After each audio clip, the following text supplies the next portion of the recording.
Luke and Zara have brought in their Southwestern Carpet python, Medley, with a disturbing problem.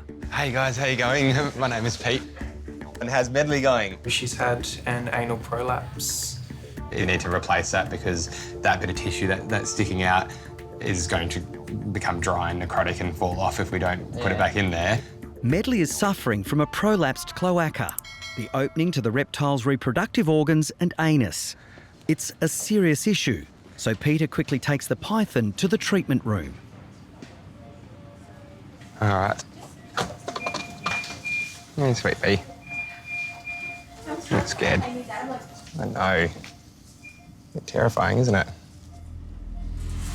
You can see that nasty looking prolapse that's hanging out from her cloaca. So it's more than likely occurred when she's passed a fecal or defecated.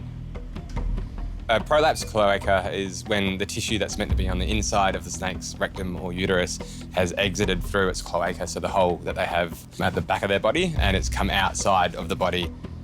It's a risky thing for them to have because that tissue that's now come out of their body is usually constricted, so the blood supply is compromised and is at risk of dying. Southwestern carpet python numbers are on the decline in Australia, likely due to habitat loss. But keeping them as pets can bring health problems. Medley, she's probably a little bit overweight, and that doesn't actually help with this condition. She is a non-venomous snake, may still bite. A, because she's at the vet clinic, B, she's in pain as well. So there is a potential that she'll bite me, but if she does, it won't kill me. For the procedure, Peter has called in colleague Dr. Claire Sharp to assist him. A snake definitely feels pain. How they perceive that pain is probably somewhat different to other animals, but they definitely are very capable of feeling pain. And this is a very painful condition, and we need to replace this rather quickly so that pain goes away. So I'm just giving it a little clean with some saline first, just to get any of the sand off that's on there. We can see it's kind of everted, a little bit like unraveling a sock, and the end of it is just sticking out there. So I need to kind of gently work it back in. If that's not successful, we need to go to a surgical option. So we'll need to give her an anaesthetic to replace that, and I'm hoping to avoid that tonight. The tricky thing is it does want to come back out again. I've just noticed why she's prolapsed. Oh, goodness. Yeah, you see it too? Yep.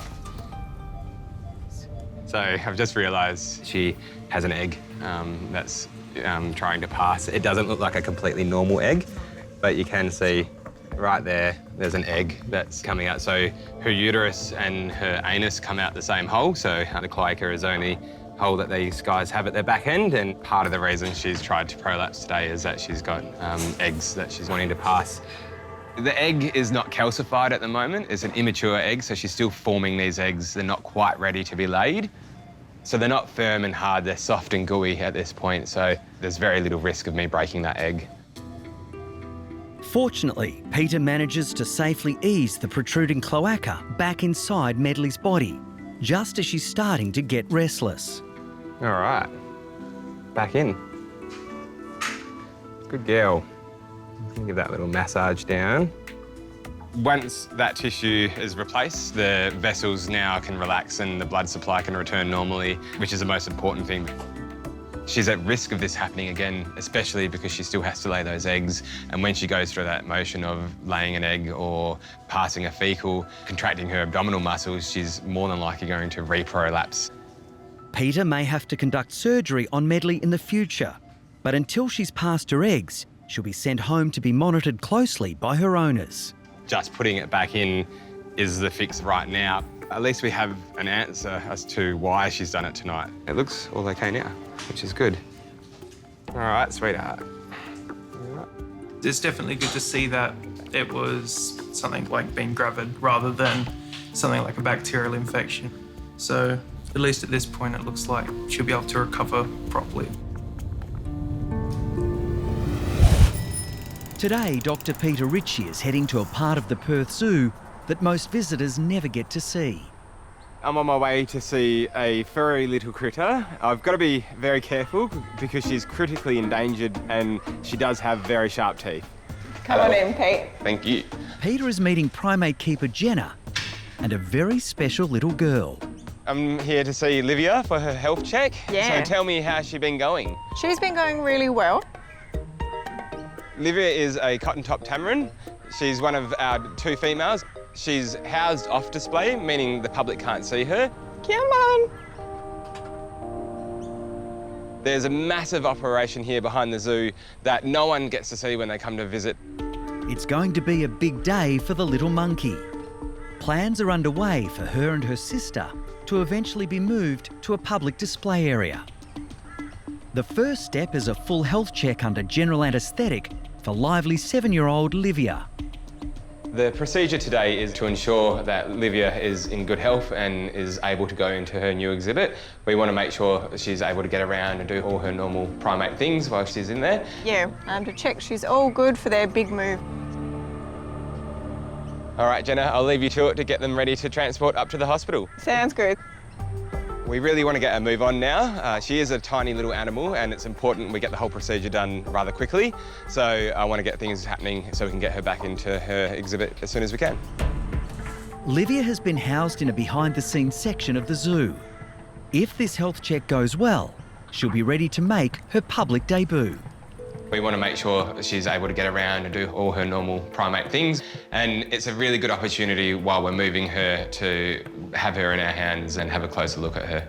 The team is wary of Livia's razor-sharp teeth, so she's being held in a bag for everyone's protection. Just going to pop her head into the mask through the bag. Peter's first step is to sedate the tiny primate.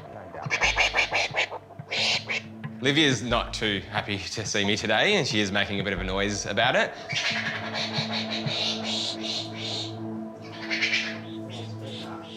Yeah, she is just lightening down a little bit now. I can feel she's relaxing. So just loosen that bag up so we can see what her response is like. She's not really reacting now, so let's see what she's doing in there. Put my hand in. All right, here she is. All right, back under the mask. She's having nice breaths at the moment, which is good. And I can feel that she's got a nice, strong heartbeat. She's relaxed down quite nicely at the moment. Give her a few more moments to breathe in the anaesthetic to make sure she's at a nice level of anaesthesia, and then we'll get ready to do our procedures. Because these guys are such a tiny little critter and they have such a fast metabolism, they hold a very high risk under anaesthetic. They tend to lose their temperature quite quickly and their glucose levels will drop very quickly. So it's important we get this done rather fast. Cotton-top tamarin monkeys are highly endangered, so it's crucial Livia is examined thoroughly to ensure she remains healthy. What I'm going to do now is have a look at her from head to tail. It's rare that we get the opportunity to get so close to our animals and ensure that everything is in good working order. And so I want to make sure I don't miss anything. I'm going to start by just having a look at her eyes. So I'm trying to have a little bit of a look into the back of her eye. It is a bit difficult because she is so small. So there's a little bit of an opacity in one of her lenses. It may just be the first signs of her starting to get cataracts forming in her eyes. And that's a normal age-related thing for many different animals, but at the moment it shouldn't be too bad. Just like us, dental disease is common and sometimes they get some bad gingivitis, but her teeth aren't looking too bad. A little while ago, she fractured the very end of this tooth here and healed very, very nicely. Doesn't seem to be any issues. And then we'll continue our physical exam. I'm just going to continue down and keep looking at everything on this side. The little toenails all look fine and her palms all look fine. Arthritis can be a bit of an issue as they get older as well. They rely so much on their arms and their legs to get through the trees and manoeuvre through the enclosure. So it's important that they're able to do that. Everything's feeling quite good. Pete, we're just at half an hour of anaesthetic time, so we probably just need to step up the pace a bit because we need to get her awake. No worries, let's get moving. The clock is ticking, and we know from previous procedures that we don't want to keep going too much longer than this. Yep. My next job is to collect a blood sample from Livia.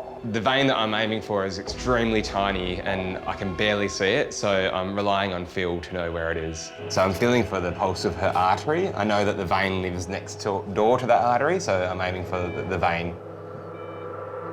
I can feel the pulse at the moment, and knowing my landmarks, the vein should be next door to it. Hopefully I'll get it in.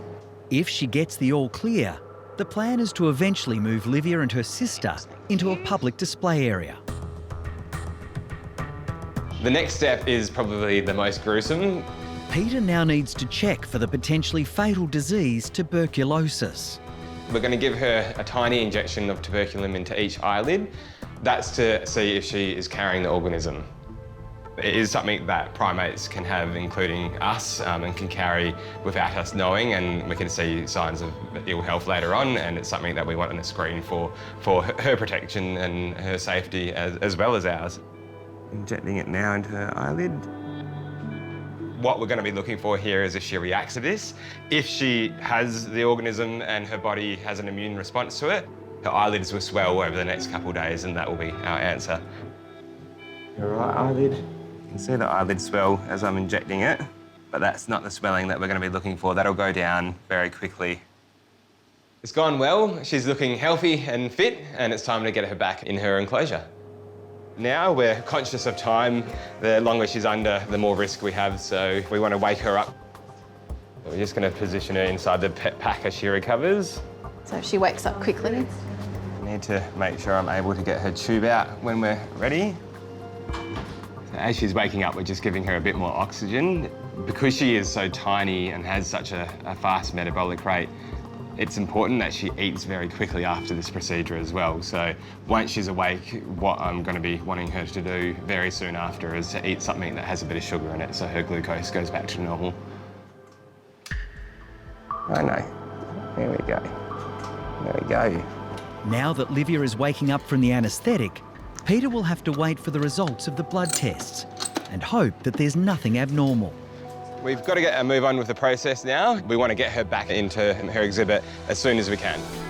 At Perth Zoo, it's the day after Tamarin monkey Livia's full health check. Peter has come to see his little patient and keeper Jenna. So how's Livia going today? Really, really good. Livia looks bright and alert. She came back straight away for some food and straight back into her conditioning cage. You can definitely tell when she's happy, when she's a bit inquisitive. So it's all looking like it's really good news. Her blood tests, we've got the results back and she's all normal. Having a look at her today, I'm not seeing any reaction with her eyelids, so I don't think she's got tuberculosis. She's recovered well and looking happy, and she's in tip-top health. Livia will soon go on public display, but for now she'll stay in a private part of the zoo with her sister. She's housed off display where we're breeding many different animals and housing many different animals, and part of the zoo that no one normally gets to see, and somewhere with that we're contributing massively to saving wildlife.